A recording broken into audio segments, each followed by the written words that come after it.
So Denise, tell us a bit about your education in London and also the connection to St Martin's. Well, you should want to know first that I came from South Africa, had a lot of education there, and gave me certain preoccupations which went very well with what I found in London with the socialist government and all the questioning that was being done then. And out of that came people like the brutalists, Peter and Alison Smithson, and in Europe, Team 10, a parallel movement. And so I slipped rather well into all of that, having had an early modern education in architecture because my mother was an architecture student. So I've been involved in architecture since the age of 2, and I literally mean it, because we built a house and I remember the blueprints from when I was 2. And that was 1930s Cubist modernism. So in London you went to the AA? I went to the AA. I went there and said, I'm going home because I was in an internship year, which meant I could travel. I was expecting to go back to Wits University, where Robert Scott Brown was a fellow student, and we were in love, and I wanted to go back to him. And I said, but I had thought maybe I should go to the AA, and they said, the entrance exam is next Wednesday. So I took that entrance exam, and then I got in. And then I began to think, what should I do? What's pushing me? And I decided that fate was sort of pushing me that direction. Of course, it was a life decision, but I didn't know that at the time. And when you were at the Architecture Association, you did life drawing classes at St Martin's?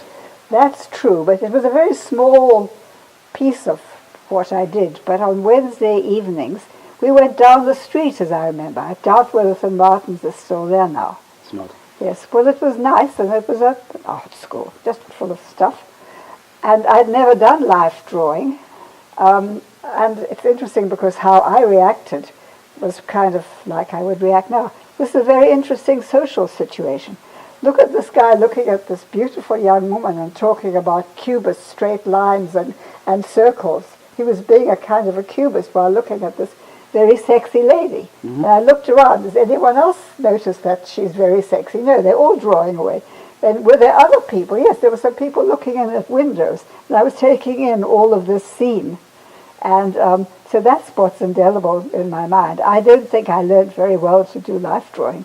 That doesn't matter. If it's a social situation, I'm sure that was good. It was nice, and the atmosphere was very nice too. So for us, it's a nice kind of, not completion of the circle, but beginning to come back, because we're giving you an honorary degree today. So what does an honorary degree mean to you? An honorary degree means recognition, and that's lovely. I think you won't want to include this, but I think that they are also there for the benefit of the school and to lend renown to the school and money. In America, it would be very much part of fundraising. And that's necessary, it's important. And the fact that private people want to be involved in civic causes is a good thing, not a bad thing. So all of that is good. But sometimes you can feel, well, maybe it doesn't have much to do with the students. So I look for ones where I feel the students will like it, and I look to try to think, what would I have needed someone to say to me at that age to help me for the rest of my career? So what would you? So out in the audience are 3,000 people, 1,000 graduates across all disciplines. What would your words of advice to those students be?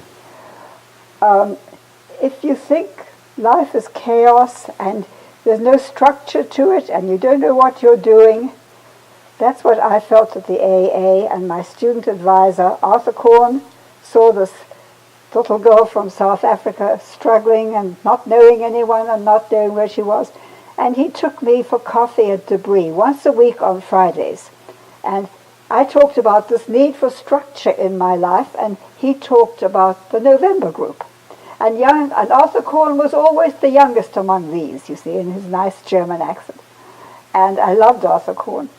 And so in the end, I didn't resolve it there. I'm sure he resolved something, talking about the November group.